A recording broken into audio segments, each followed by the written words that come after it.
Nah, sekarang kalau pembagian ataupun perkalian, apakah aturannya sama? Aturannya beda. Jadi kalau misalkan ada akar C dikali akar D, untuk perkalian atau pembagian, itu bisa kita kalikan aja atau bagi aja akarnya. Jadi kalau misalkan ada akar 2 dikali akar 3, ya udah. Akar 2 kali akar 3 adalah akar 2 kali 3, yaitu 6.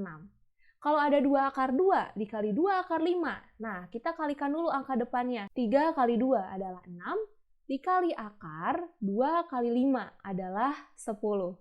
Kemudian kalau ada akar 2 dikali 2 akar 3. Akar 2 ini kan sebenarnya angka depannya itu 1 ya. 1 dikali 2 adalah 2. Kemudian akar 2 dikali akar 3-nya berarti 2 kali 3 adalah 6. Selanjutnya kalau ada akar 5 kali akar 5.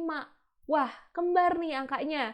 Kalau angkanya kembar, berarti kita bisa hilangkan aja akarnya. Akar 5 kali akar 5 adalah 5. Terus gimana nih kalau misalkan akar ini ternyata ada dalam bentuk pecahan? Nah, kalau misalkan akarnya dalam bentuk pecahan, maka kita bisa merasionalkannya. Bentuk yang pertama, akarnya tunggal. Jadi kalau misalkan aku punya 2 per akar 3, kita bisa kalikan aja 2 per akar 3 ini dengan sekawannya, yaitu si akar 3. Jadi akar yang di bawahnya gitu ya.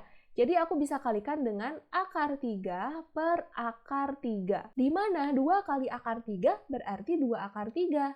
Per akar 3 kali akar 3 berarti 3. Contoh kedua, misalkan aku punya 2 per 3 akar 3. Nah ini bisa dikalikan aja dengan sekawannya, yaitu si akar 3. Berarti atas kali akar 3 per akar 3.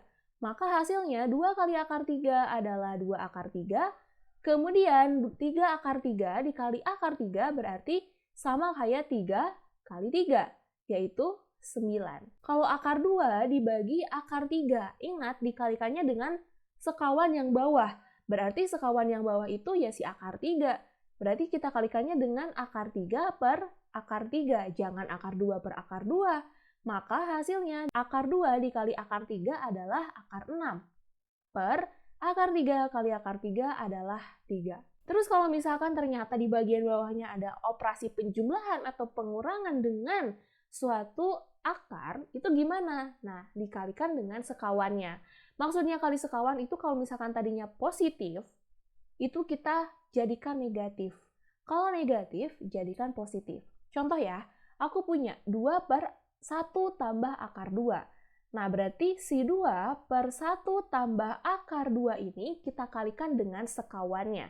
Sekawannya ini berarti, karena di sini 1 ditambah akar 2, maka sekawannya adalah 1 dikurang akar 2. Begitupun yang atas, kita tulis 1 dikurangi akar 2. Nah, ini hati-hati ya mengoperasikannya. Berarti 2 dikali 1 ini adalah 2, kemudian 2 dikali negatif akar 2 ini berarti negatif 2 akar 2. Per, kalau misalkan di sini A tambah B, di sini adalah A min B, kemudian kita kalikan, maka hasil kalinya adalah A kuadrat dikurangi B kuadrat.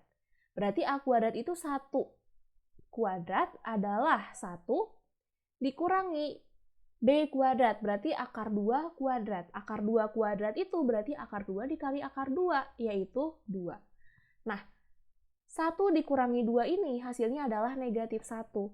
Berarti 2 dikurangi 2 akar 2 dibagi negatif 1. Berarti hasilnya negatif 2 ditambah 2 akar 2. Next, kalau misalkan aku punya 3 per 2 dikurangi akar 5. Berarti kita kali dengan sekawannya. Nah, sekawannya ini berarti kan 2 ditambah akar 5 per 2 ditambah akar 5. Kita kalikan dulu, 3 dikali 2 adalah 6, kemudian 3 dikali akar 5 adalah positif 3 akar 5. Dibagi sama kayak tadi, A kuadrat itu berarti kan 2 kuadrat ya. 2 kuadrat adalah 4, kemudian dikurangi akar 5 kuadrat. Akar 5 kuadrat itu berarti 5. Nah, di sini juga sama, hasil yang di bawah sini adalah min 1. Maka kalau kita sederhanakan menjadi negatif 6 dikurangi 3 akar 5.